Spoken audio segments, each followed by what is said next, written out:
Comme chaque dimanche, l'Afrique en marche avec aujourd'hui des médecins français et africains qui travaillent ensemble pour faire avancer la cause du cancer. Mercredi et jeudi, journée mondiale contre le cancer, 40 médecins africains seront à Paris pour parler des innovations en cancérologie. Alain Toledano, Siné Bayou, merci d'être venu avec nous sur le plateau de TV5 Monde. Alain Toledano, vous êtes cancérologue à Paris. Il y a 2 ans, avec Judith Didi Koulibaly, qui est cancérologue ivoirienne, vous avez monté une association, la FAC. L'échange d'expériences entre médecins français et africains, c'est fondamental pour la lutte contre la maladie.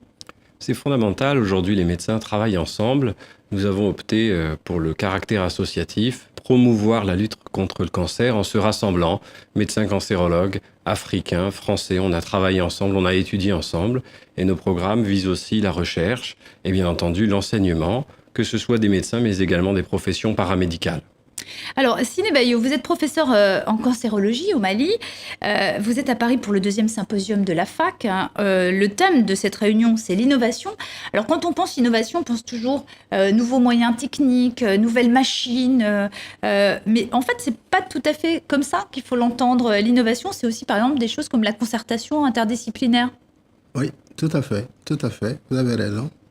Je pense qu'il faut entendre par innovation la sortie des chantiers battus.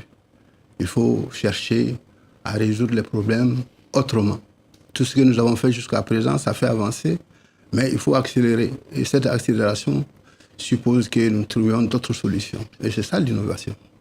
Alain Toledano, c'est aussi de permettre à des médecins, cette association, elle permet aussi à des médecins africains de venir se former à certaines techniques, notamment en radiothérapie ou en chimiothérapie à Paris.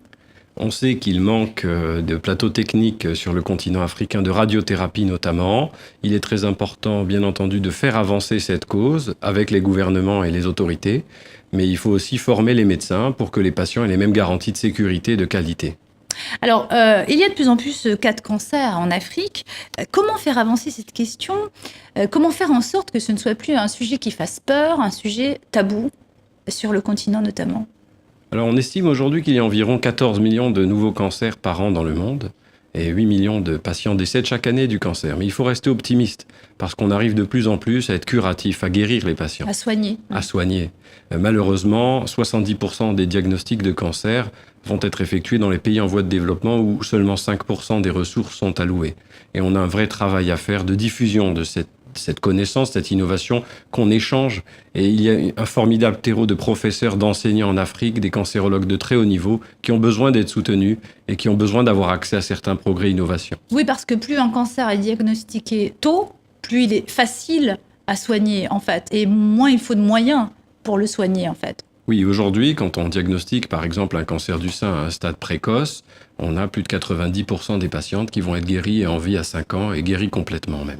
Siné Bayou, il y a des cancers spécifiques sur le continent, mais aussi des problématiques spécifiques comme les cancers qui sont associés ou qui proviennent du VIH. Oui, il y a les cancers que l'OMS estime qu'on peut éviter, 20% des cancers. Et ces cancers sont en fait des cancers qui sont liés à certains facteurs étiologiques qui sont maintenant maîtrisés. Quand je pense au cancer du col de l'utérus, on sait que c'est le papillomavirus qui en est le responsable. Il y a aujourd'hui à la disposition de nos populations la vaccination qui a commencé dans certains de nos pays.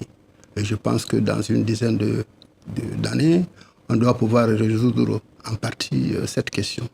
Il y a le cancer primitif du foie qui est très lié à l'hépatite B et C. Cela est connu.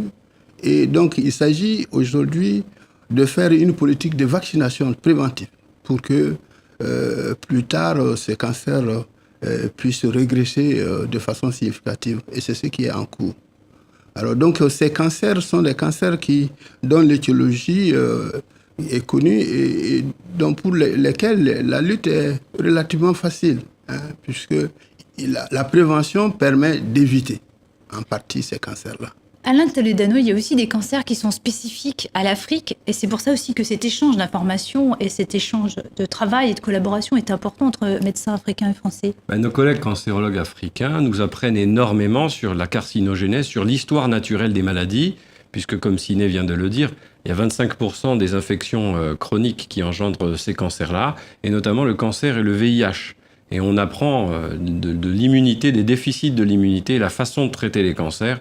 Et c'est vrai que le sens clinique de nos collègues et le fait que ce soit des pays à forte prévalence avec beaucoup de ces maladies fait que ces échanges sont très fructueux, interactifs. Siné Bayo, aujourd'hui, vous qui travaillez donc sur les questions de cancer au Mali, est-ce que vous avez l'impression que les États africains arrivent suffisamment à se mobiliser pour que les questions de santé, pour que les budgets de santé soient aussi à la hauteur, hein? Bon, peut-être pas à la hauteur, mais en tout cas, il y a des efforts. Au Mali, par exemple, les questions sécuritaires occupent une bonne partie du budget, ça se comprend. Hein. C'est sûr. C'est sûr, la sécurité aujourd'hui au Mali constitue tout à fait une priorité, ça c'est évident. Mais je salue les efforts du côté gouvernemental dans la mesure où aujourd'hui les traitements qui sont relativement chers pour nos populations sont pris en charge par le gouvernement. C'est ça aussi la clé, c'est effectivement que les laboratoires aident les pays à avoir des traitements beaucoup moins chers, Alain Toledano. Oui, bien sûr. Mais effectivement, les laboratoires sont intéressés par avoir des populations atteintes. Il y a énormément de patients atteints de cancer en Afrique. Donc maintenant, nous sommes en train d'organiser avec les laboratoires une délivrance de médicaments à coût adapté pour pouvoir arriver à avancer dans la recherche contre le cancer. Siné Bayo, Alain Toledano, merci beaucoup d'être venu sur le plateau de TV5 Monde. Merci, et je rappelle l'adresse, le site internet de la fac qui s'inscrit là en ce moment, tout en bas sur votre écran.